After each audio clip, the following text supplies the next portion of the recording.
I think until I got into this type of work, maybe, I was guilty of that as well, and certainly I've heard, in conversations perhaps down the pub or when talking to friends and relatives, people make that comment, oh, well, it's a choice that they make. And you hear it at, unfortunately, a political level sometimes as well, people in influence.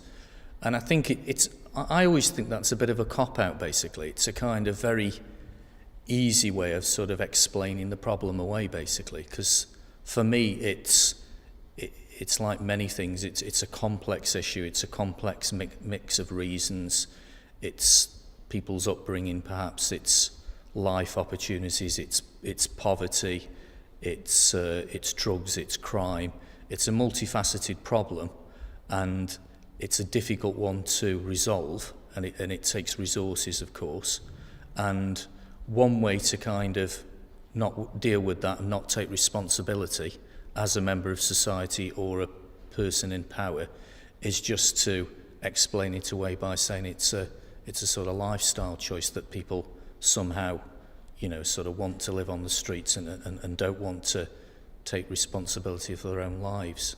I don't think that's borne out by the evidence, and I don't think that's, if you meet people in that situation and talk to them, that's not borne out. And I just think it's a bit of a cop-out. People end up in situations. I don't think it's a lifestyle choice. I don't think anybody chooses to be homeless. I don't think anybody chooses in this weather to go out on the streets and sleep there. That isn't a choice, but people find themselves stuck, and barriers to accessing services only sort of encourages that, really. And I think if we can start breaking down that stigma and start changing some of the barriers that people face, then we can help people to move forward from them experiences.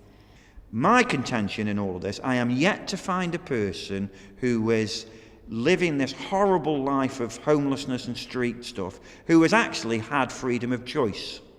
It's Hobson's choice, isn't it? That's what we say. It's Hobson's choice. Hobson's choice meaning actually no choice. Well, I wouldn't choose to be sleeping on the streets in freezing cold rain. And I don't know many people that actually would. I think it's about us getting the right options available for people so that they feel safe and that those options are suitable to meet those needs. Maybe the most shocking thing is when you hear members of someone's family saying it's a lifestyle choice. And that's an awful long pause, because I'm never quite sure how to react. My opinion is you can't judge anybody if you haven't walked in their shoes.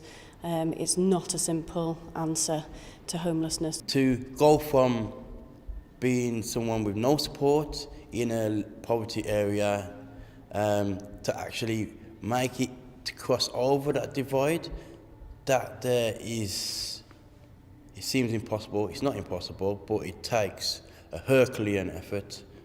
My life is testimony to that now, because now I'm working a well-paid job and I'm doing good things, but to do that I've had to struggle, strive, put the work in 3 times more than a normal person.